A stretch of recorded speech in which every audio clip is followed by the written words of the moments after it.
All right. All right. So my name is John, and I'm the attorney for the office. I get kind of like the risk management part of your office, and I try to do my best to keep you guys abreast of what's going on and out there in legal world of land. Um, I've been doing this for a long time, and representing brokers and agents for a long time. So I'm pretty familiar with what you guys go through on a day-to-day basis. I'm not one of those attorneys that doesn't understand like what's going on in the real world with real estate. I kind of do, because I deal with the cases, that you guys are involved in or your cohorts are involved in daily. Can you guys hear me, by the way? Is the volume okay? Yes. Okay, perfect. So I want to start and to kind of engage you guys a little bit, because sometimes I kind of get glazed, and it's not your fault. Like it's, law as it connects to the sales of real estate is not exciting because you guys are salespeople, and salespeople are not apt to love paperwork and love legal analysis and legal theories. You guys just are not designed that way. You guys are salespeople. So let me start by engaging you guys in a form or fashion here to see what you guys think about this situation, which is a real life situation. Okay, this is the type of stuff I have to deal with weekly, usually. So I have a situation where a buyer is under contract for, there's a contract open, there's escrow open, deposits already in escrow. It's for $900,000. The seller's agent, the listing agent, sends a notice to perform to the buyer's agent asking for proof of funds. Okay, so the contract, various portions of the contract talk about how the buyer has to provide proof of funds upon request. You with me so far? Okay, so the buyer with it, the buyer provides the proof of funds, but the proof of funds look like part of them are in the buyer's name. Let's call her Amy. And the other part are in another person's name. Statements. One statement is in the buyer's name, another statement is in somebody else's name, her significant other. And combined together, they make up the proof of funds. And it's plenty of money. The listing agent cancels the deal, sends a cancellation based upon the theory that the proof of funds were not sufficient because they're not all in the buyer's name. So let's go through it one more time. There's a contract, deposits in the escrow. Listing agent sends a notice to perform based on proof of funds. Buyer's agent sends a proof of funds with two separate statements, one in the buyer's name, the other one is in her significant other's name, boyfriend, whatever's name. The listing agent then sends a cancellation saying the proof of funds are not all in the buyer's name. So let me ask you guys a question. What do you guys think about that cancellation? Is it a justifiable cancellation? Is it a 50-50 proposition? Is it, will buyer win the case? Will seller win the case? Because now buyer wants to pursue the property. Now buyer wants to sue the seller to say you canceled on me improperly, and I want to sue to force the sale of the property. Who wants to volunteer? I mean, there's no right or wrong answer here. So I'm not trying to trick you, okay? Because this is my world. There's no right or wrong answer. But who wants to tell me their thoughts on the situation? Like, what do you get? What kind of questions are you guys coming up with here? Somebody. Well, first of all, hi, this is Christina. My question would be, at the moment where they submitted their offer with the proof of funds, and if that was approved by the lender and it was provided to the listing agent and everything was done in a good manner, would that make a difference? I think it would make a huge difference, right? If the lender is involved in some form, I think it would make a big difference, right? Right. But the proof of funds were not provided ahead of time. They were provided later, after the contract was signed. And the listing agent never asked the question of whether the lender is acceptable of these types of proofs of funds. All they did was cancel. Oh, in that particular case, the listing agent should have asked if this was approved by the lender, because all proof of funds are legit. Doesn't matter where it comes from as long as it's legal. And there is legal paper trail. Okay. Anybody else have I don't disagree with what you're saying. I think what you're saying is totally legitimate. Anybody else have a different thought on it? What do you think? Sophie? I think they could have had better communication, like Yeah. maybe they need to add the significant other onto the contract, or they need a gift letter from the significant other or something, but there should have been communication, because a notice for form, you have 3 days to figure it out and not actually cancel. Right. So I agree with that too. I think there should be a better communication. Now, whether the buyer wants to put somebody else on the title, on the title and on the loan or not, it's a different issue. But let's assume they didn't. Let's assume they don't want to put somebody else on the loan or on title or in the contract. They just want to buy it themselves. All the money is just not hers. It's somebody else's money, right?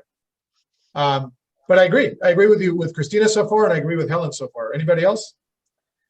Hi, I'm Sebastian. Do you know if they made like a gift? The other money could come with a paper trail and everything, that it was a gift, so they don't have to pay the funds back. So that might solve the problem. Yeah, the listing agent never asked for that. Well, that is the fault of the listing agent. Right.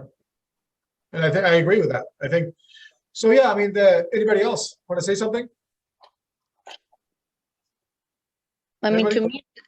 to me, at this point, it's pretty cutthroat. It's straight and forward. The listing agent didn't do their job, and just because you send a 3-day cancellation does not mean that that they're going to cancel, because you still have to follow with another paperwork, from my understanding, notice to perform. And if they can perform and submit the proof of funds, and that is acceptable, then the listing agent has no rights unless she has an alternative motive to cancel them. So, I agree. I mean, listen, I agree with everything that's been said, honestly. The reason, and there is no right or wrong answer to this situation, because it's because of the following, okay? But I want to illustrate a couple of things. Number one, the contract, which is also already 16 pages long, doesn't capture everything. It can't possibly capture everything, right?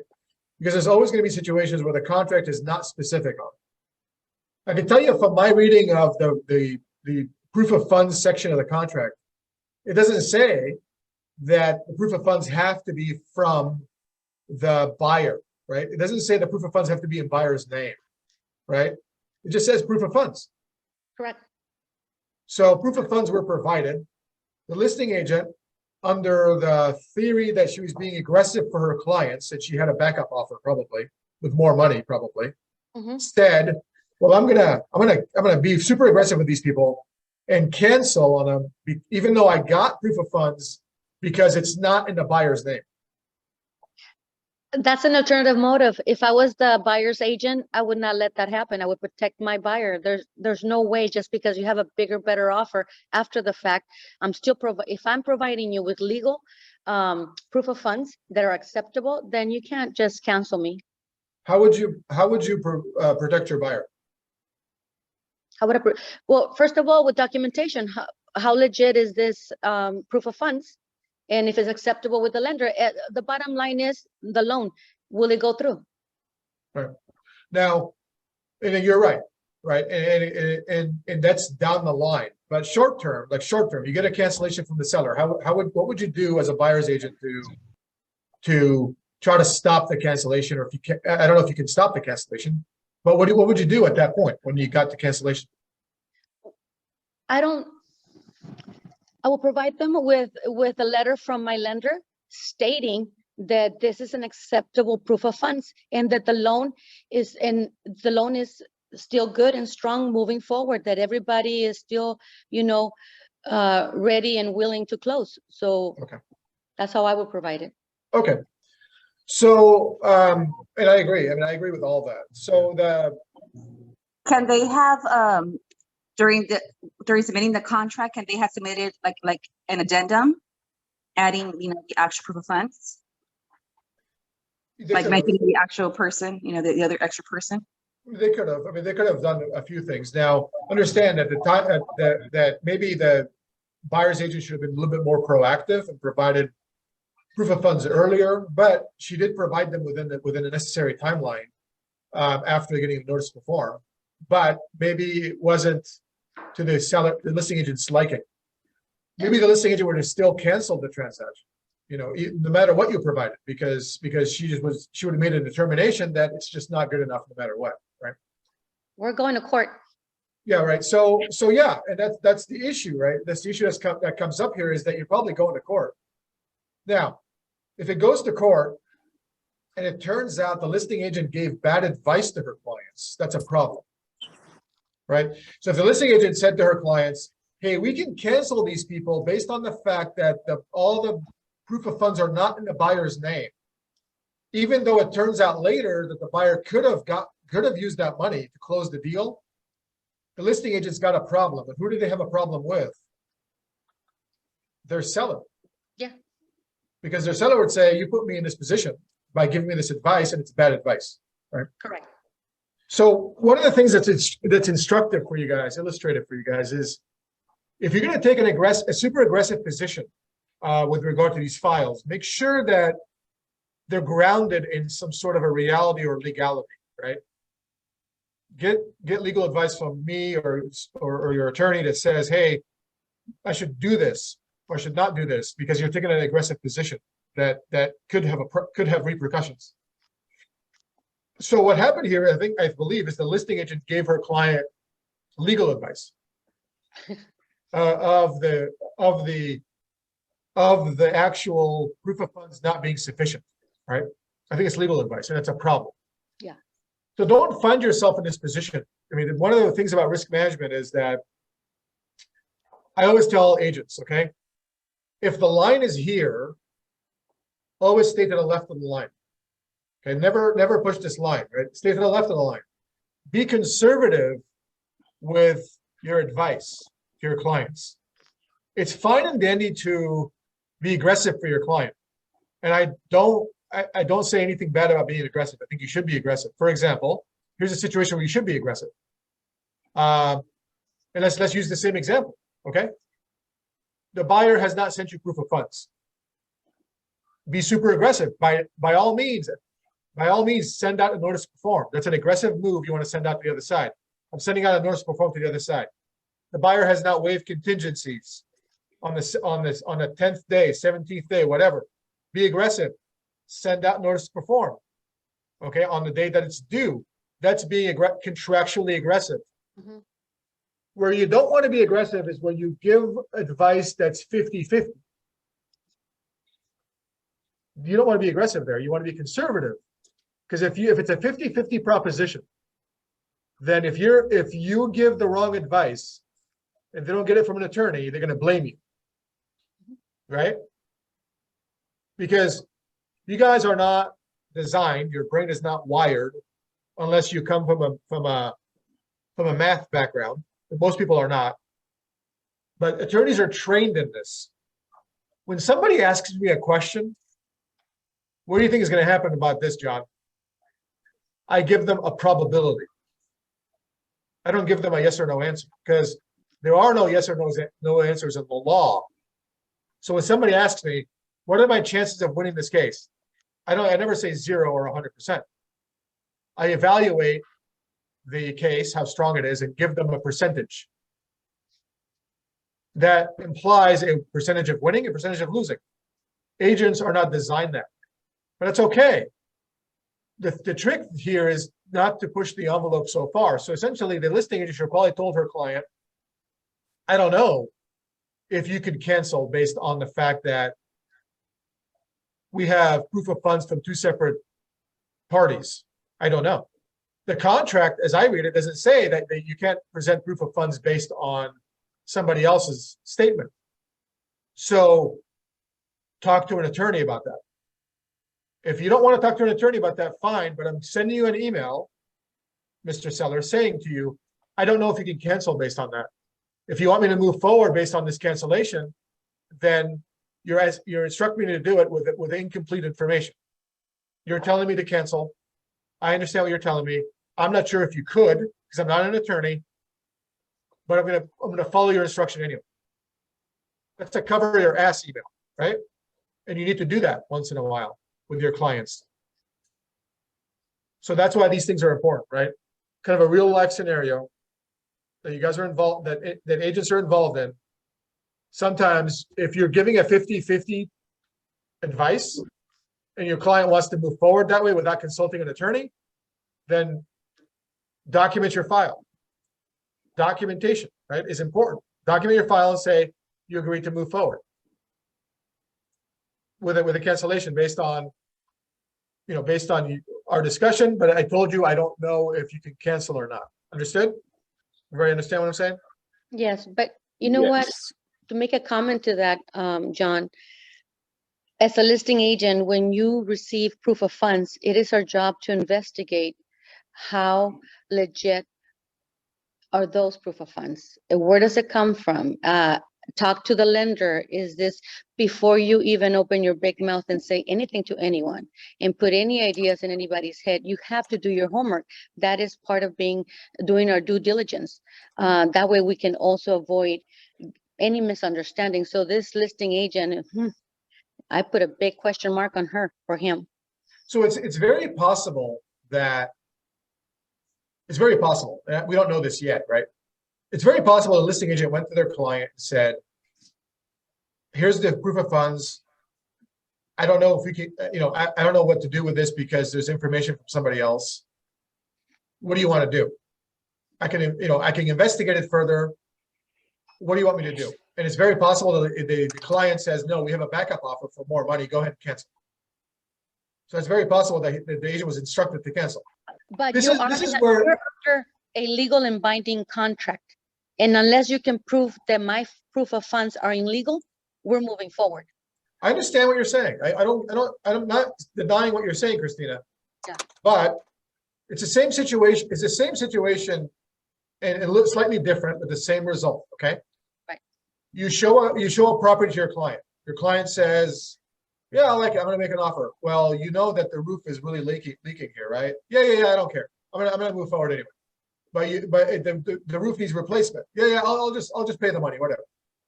So you put an email to your client saying you want to pull a full price offer. It's not my recommendation. The roof is leaking. I would probably put a lesser offer.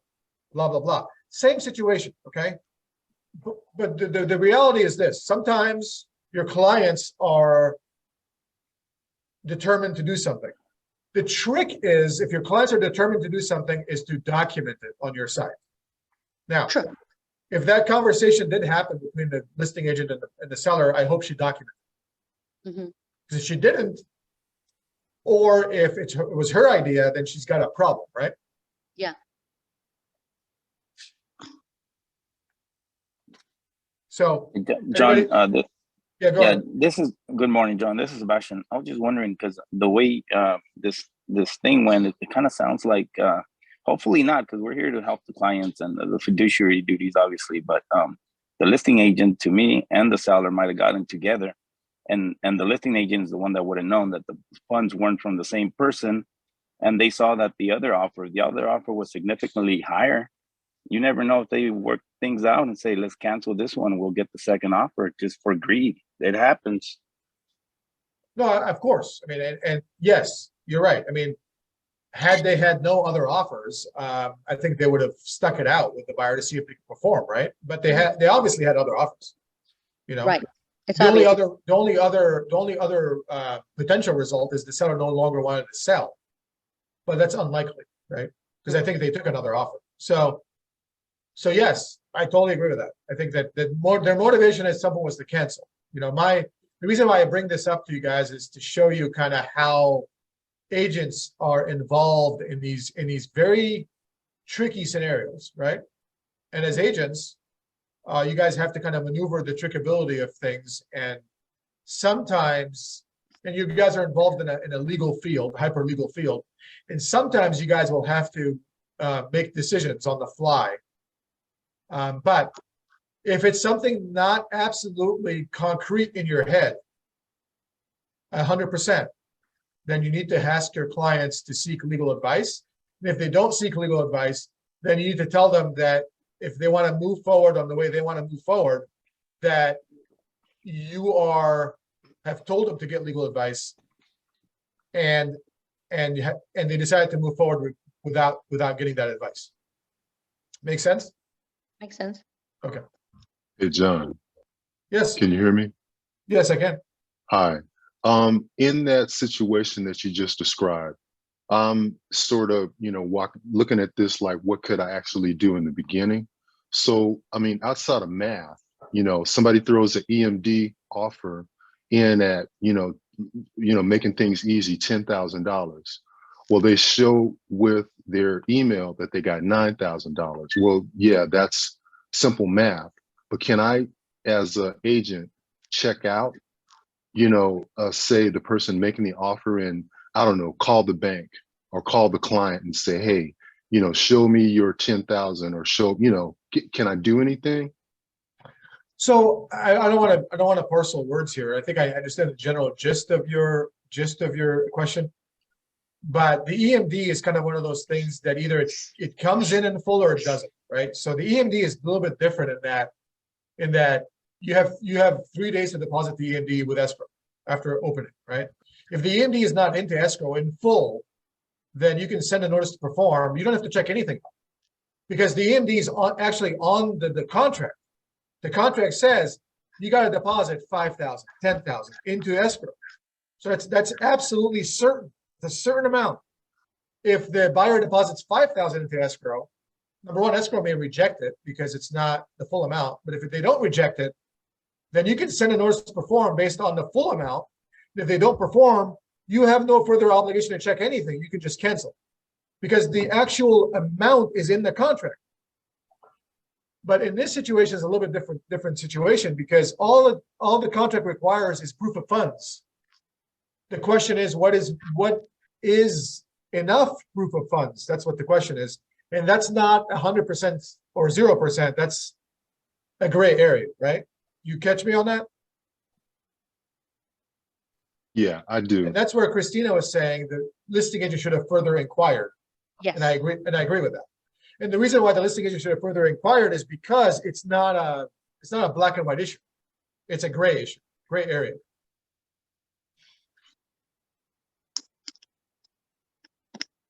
Anybody else on this? Okay. Yeah, I've used this topic in a few different calls and meetings, and people that like it, because it kind of works your brain a little bit. It's not just me talking at you. Yeah. Right? So, all right. So the other thing is, I think you guys know that we're coming off the high, right? Where everybody's coming off the high. The market's coming off the high, right? Yes. So you guys know there's a slowdown. The slowdown is being caused by obviously money being harder to get because of higher interest rates. And one of the reasons I always get asked to give these talks is people want to ask me like, what's going to happen next, right? Market. And if I knew that, I don't have to be in front of you guys. I'll be in Vegas right now, and I'll retire before lunch. So I don't know what's going to happen in the market, but I can tell you this much. My experience in the market is that in the housing market is this. The housing market does not fall substantially unless there's a unforeseen condition that happens. The last huge fall we had was 2007, 8. And that happened because a bunch of lenders decided to lend a bunch of money, chop up their mortgages, and sell it on the open market. And they lent money to people who could not reasonably pay the money back. And nobody knew this except for the lenders. And maybe the people who got the money, they couldn't pay it back. But even the people who got the money thought they could pay it back, even though they really couldn't objectively. So the information regarding what happened in 2008 was not readily available to everybody. The market crashed when people could not pay back their loans. And that event was an unforeseen situation. It was kind of came out of the blue, right?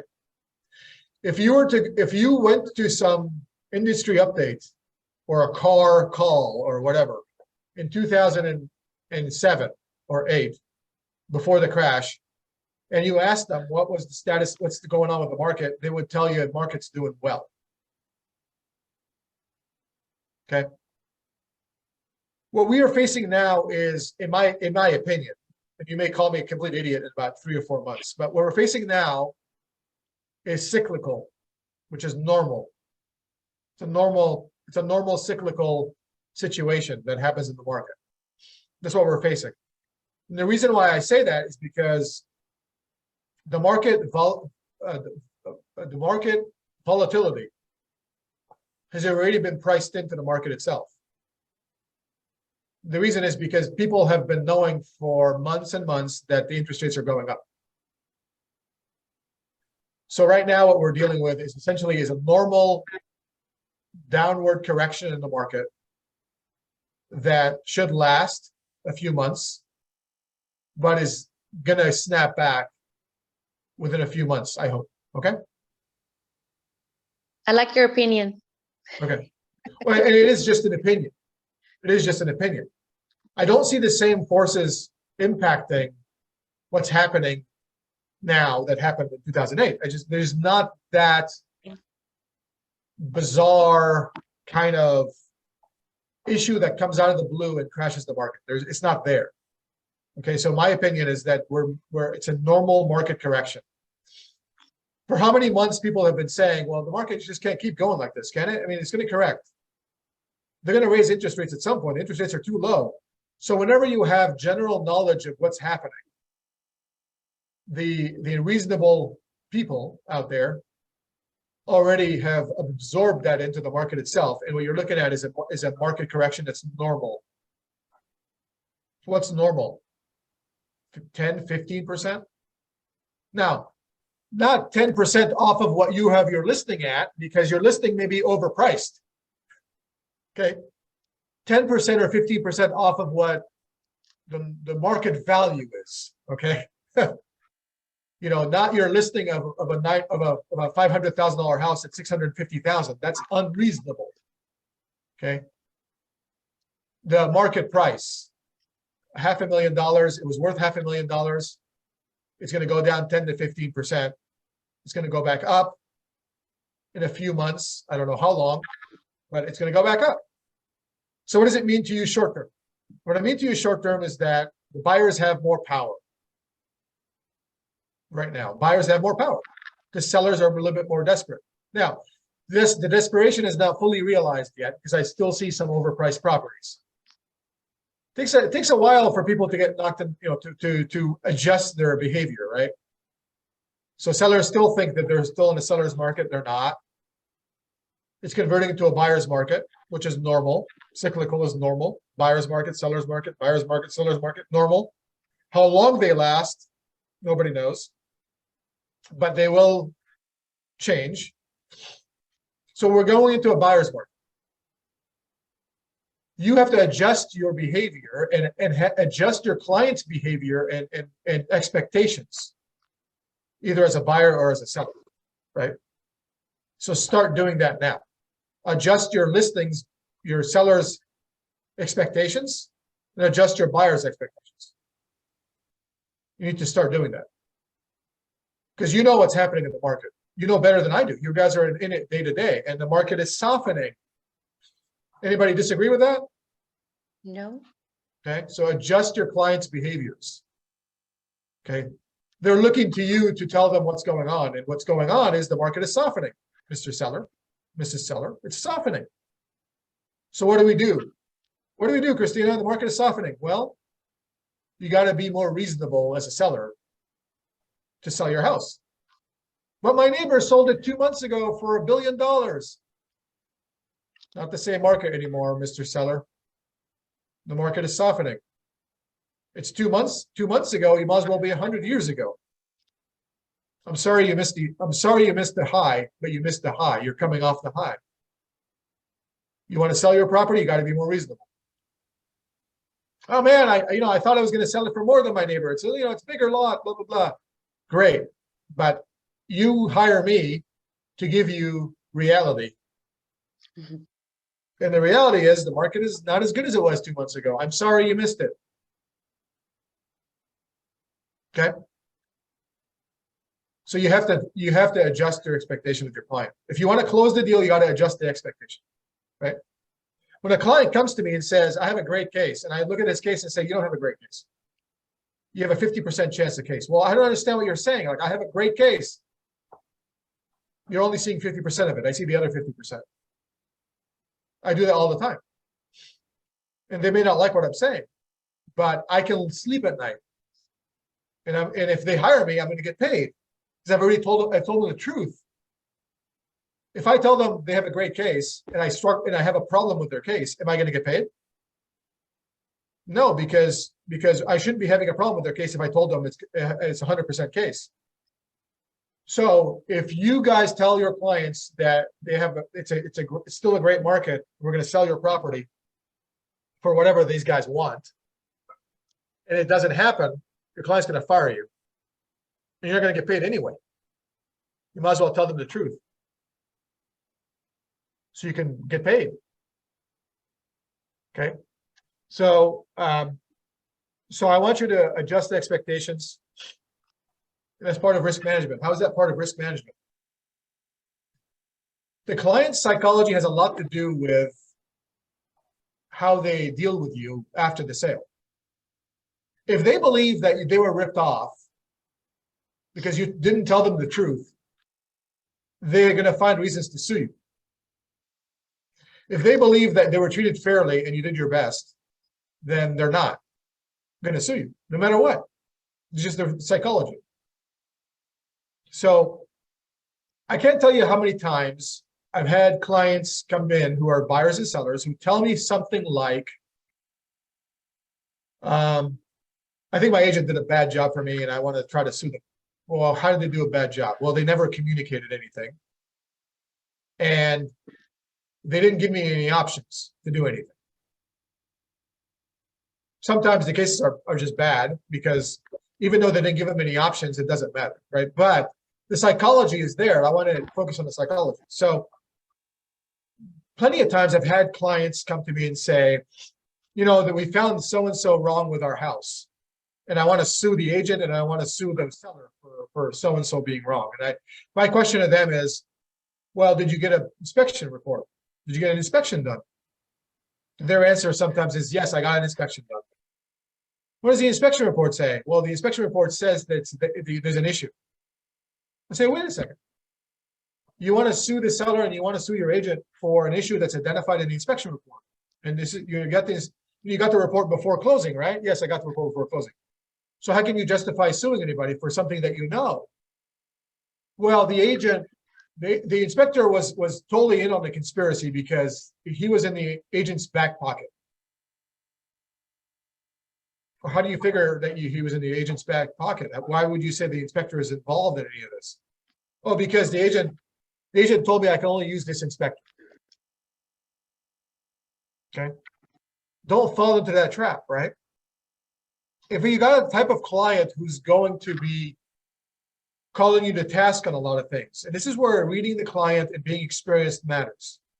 If you got a type of client who doesn't just want to be told what to do, but wants to be involved in the decisions, you don't give them just one option for an inspector.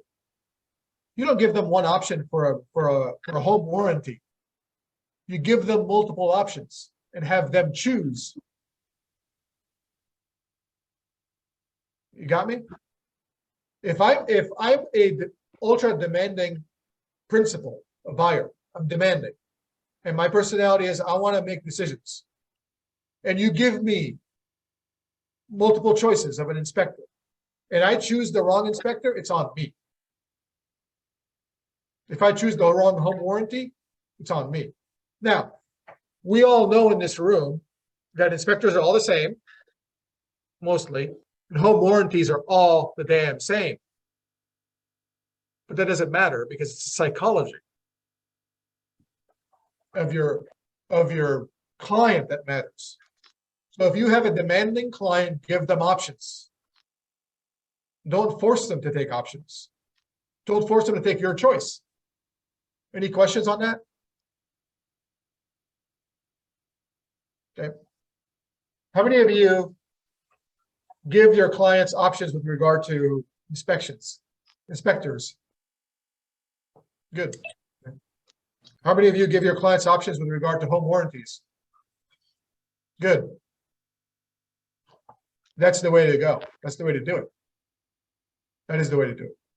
For those of you who are not, think about your client.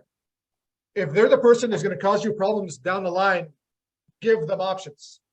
If they're the person that don't care or are going to take your word for everything and they just want you to deal with it, then fine, give them whoever you want to give them. Okay? Read your client and give them and see what their expectations are, right? Or have a conversation with your client. Do you want me to send you multiple options of inspectors, or do you want me just to send you who I've used in the past? How about that? Do you want me to give you multiple home warranty companies, or do you want me to just give you the one home warranty company who I've used in the past? Simple as that. Okay. Do we have a question, Miguel? See the virtual hand up. No, okay. No, you just said raise your hand if you guys give your Okay. your Oh, buyers that's options. right. Oh, okay, you little. Yeah, You raised your virtual hand. Yeah. He does Okay. say Yeah, that. Oh, my that's hair cute. my hair's a mess. You guys don't want to see that. All right. Okay, just make Okay. sure. So let's quickly talk about tenancy. I've talked about tenancy with you guys a few times, but it's important to understand again tenancy. Where you guys are, Riverside, San Bernardino counties, you guys are pretty much okay with all the tenancy situations that are coming up. So, you know, there's a reversion back to the old laws with regard to, with regard to COVID. There's no more COVID protections in San Bernardino, Riverside counties. One of the things I want to impress upon you guys is if you're taking listings with tenant occupied properties, single family homes especially, and your lender, or your seller wants to have you guys start the eviction process by sending out a notice to the tenant. Understand that in 2019 there was a law that said that you have to give additional notice to a tenant when the property is a single family home, for example, and the Tenant Protection Act does not apply. So you have a single family home where the Tenant Protection Act does not apply. The Tenant Protection Act deals with multi-family living, multi-family dwellings, duplexes, triplexes, apartment buildings, things like that. That's the Tenant Protection Act applies to that. However, unless you give a notice to your tenant that the Tenant Protection Act does not apply to you because you are in a single family home, then it does apply. So you have to give the notice that it doesn't. And 95% of landlords never give that notice out, even though they have a single family home. So you as an agent have to understand that there's an additional notice that needs to go out to the tenant at the time of the 60-day notice or the 30-day notice that says the Tenant Protection Act does not apply to me, does not apply to my client, does not apply to the seller. So you have to give that notice out. And it's Form RCJC. Form RCJC. That notice has to go out to the tenants if it's in a single family home. Okay. There's another exception to the Tenant Protection Act. The other exception is any property built within the last 15 years. The Tenant Protection Act does not apply to properties built in the last 15 years. It applies to properties before that. So the Tenant Protection Act applies to properties that have been built before 15 years, earlier than 15 years, plus multi-family living. So if you have a single family home, TPA does not apply. If you have a property that's been built within the last 15 years, TPA does not apply. The RCJC form covers both of those things. But you have to give that notice out along with the proper notices for eviction if you hope to get a proper eviction done correctly. Because so we've had judges, when we get the file, we see that the proper notice was not given out. It's because what happens is agents will be involved initially, right? They'll give out a 60-day notice to a tenant, Mhm. and they'll involve us at that point. They'll involve us in the eviction. They'll say, John, can you take over from here? We know you guys do evictions. It's in Riverside, no problem. we go to court, the judge says, well, where's the notice that says this single family home is excluded from the Tenant Protection Act? And we have to deal with that. So if you have any questions about that, if you're giving your notices out at that time, ask us questions, okay? Anybody have any questions about that? I know I kind of went through that pretty fast, but it's important to. John, I do. Jacqueline here. My question is, would you advise us as agents to be participating in that? I usually tell all my PC students that the seller needs to handle that. They need to have something served to their tenants. That is on them to not get involved so they don't screw up something. But what do you think? Well, I mean, but let me say this. The answer to your question, it's always better to push it off on somebody else, right? It's always better to tell your client, go to somebody else for the eviction part. But that's not realistic for maybe 50% of agents out there, right? Correct. Because your client will expect you to know at least the minimal notice requirements. They'll expect you to know that. So as long as you feel comfortable pushing them off onto somebody else to do the work, then that's totally cool. But the reason why I raised that is because not all agents are comfortable with that, because they want to show their clients that they know what they're doing, you know. Now, obviously, agents won't take on the eviction part of it, don't take on like the legal part of it. That is a known thing between agents and clients, that agents are not lawyers. But there is an expectation for your clients to believe that you, at least as an agent, know the minimal part of it, which is, what notice do I need to give this person, right? So that's why I'm giving this speech, is for those people who want to give it out, or they do give it out, but they're not giving the full notice. Does that make sense? Yeah, no, definitely. And I've sent forms, like a 60-day notice to, here's the form.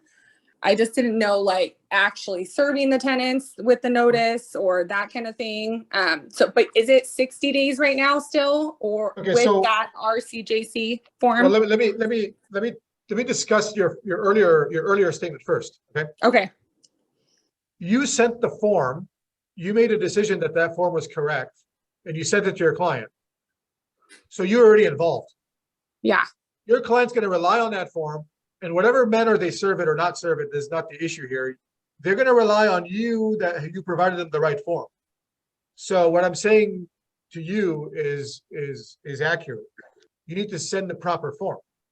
So let's talk about the proper, because your client's going to rely on that form because they believe you're an expert.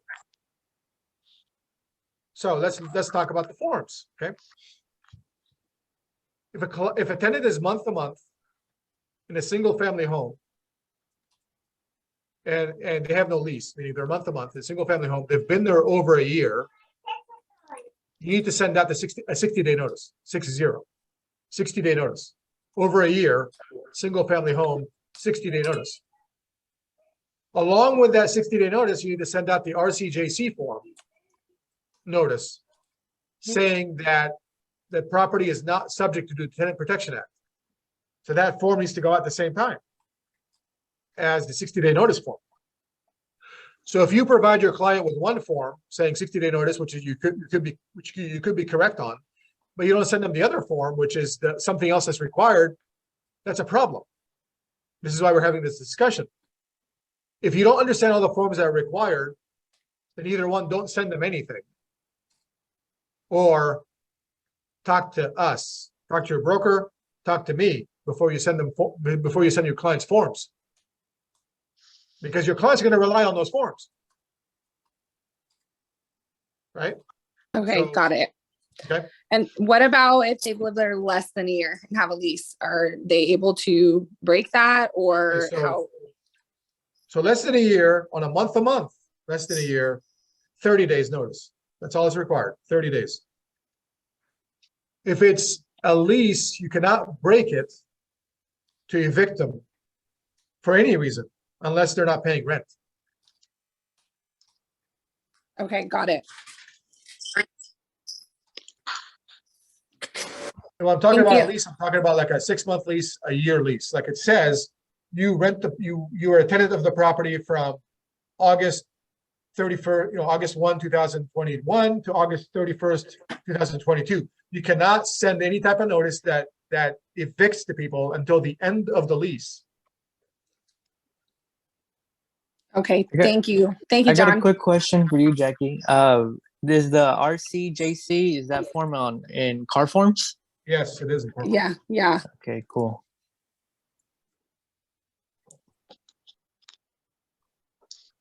Okay, then in terms of service and stuff like that, it's all legal stuff. So service of and actually I've had agents serve those notices. It's the notices that actually, if you look at the proof of service on those eviction forms on their car, the way that these notices are served is posted either personal delivery to the tenant, so you hand it to the tenant personally, or you post it on the door and then mail it. Posting and mailing, that's the way these notices are served.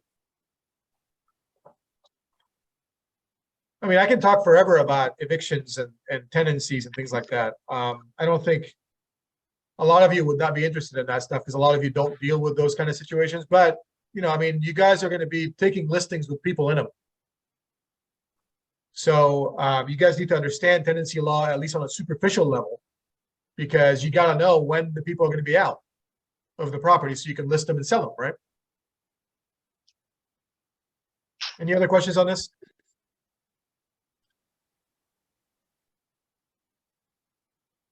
Okay. Any other questions off topic on anything else we talked about, didn't talk about? Any transactions you guys have questions on, anything like that? Anybody? Right now would be the time. Any legal questions, you guys? So just so you guys know, if you're not on camera, I can't see you because my thing is set up where I can't see people not on camera. So if you just raise your hand, I won't be able to see it.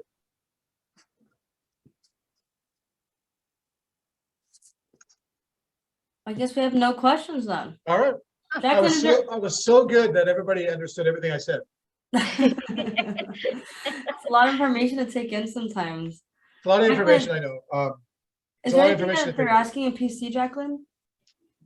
No, and I just tried to turn my camera on and obviously my settings are not on, so I apologize. But yeah, I have a quick question about the COP form and the SPRP, John. So we're seeing a lot of those now, especially the COP. What my advice to the agents is you don't open escrow unless those forms are signed and in your whole packet over to escrow. For some reason, they seem to get missed sometimes, even though they're put with the offer.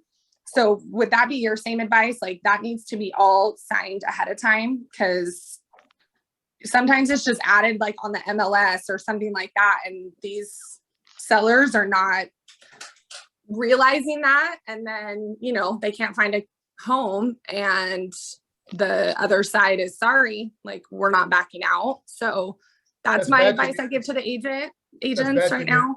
That's bad communication. But I mean, listen,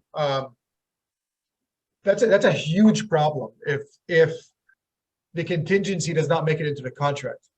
Huge problem.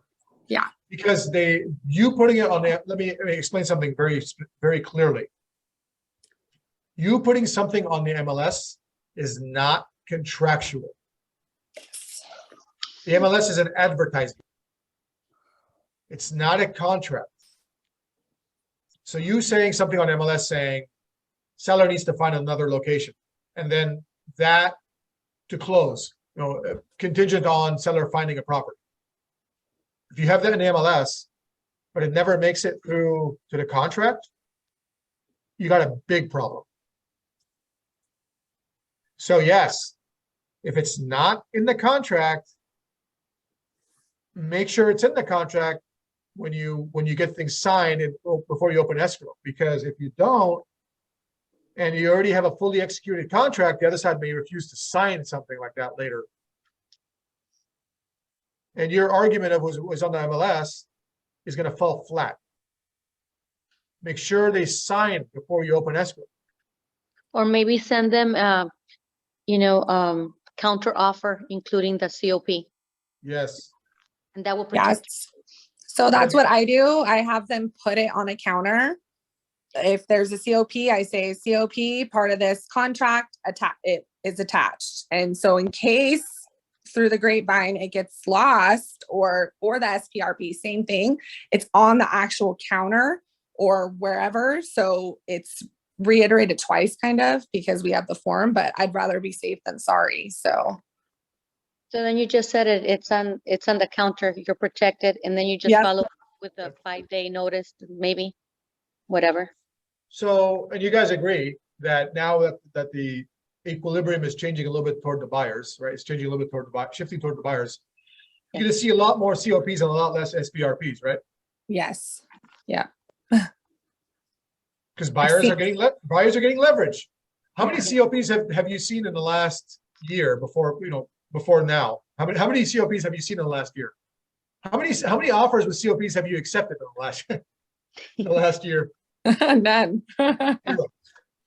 Because buyers knew that they could not buy properties contingent on them selling their property. Right? But that's changing, guys.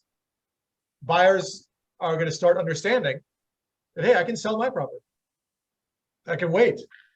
The seller is going to be desperate to sell the property to me. Right? So that's part of also your fiduciary duty is to explain to your buyer, we don't have to be in such a rush. There's gonna be a few other properties on the market soon, and you know, if you want to sell your property, let's do a COP, right? Just a quick question. I'm having some challenges, and I want to ensure that there is no mismarketing stuff happening. But the challenge is my last name is long, and in my license, obviously the whole thing is there, but depending on how many spaces are based on each criteria, sometime I may be able to put in my full name versus not. And one of the places we have been trying to figure that out, it was the e-signature. For a fact, the first case, I had to do everything by hand just to make sure there is no mismarketing. What is your suggestion in this kind of situation? You're talking about signing your avids and things like that? Yes, and my full name is Biani Rukas Nersisian. Sometimes Biani Nersisian fits there, and that Rukas ends up being out of it. And I try to put G just to kind of fix that issue. But I want to make sure I'm taking every right step possible. Yeah, I think the critical thing is that you have the correct license number on it. Okay, yeah, the correct license number is everywhere. Perfect. Yeah, so fill out as much as you can of your last name, but as long as you have the correct license number, I think you're good. Thank you so much. You're welcome. Well, it was a pleasure talking to all you guys and seeing your lovely faces. We really appreciate you doing this for us, John. Of course, anytime. Thank you. Very informative. Appreciate I like it. to hear myself talk. We appreciate it. You guys. All right. Thank you.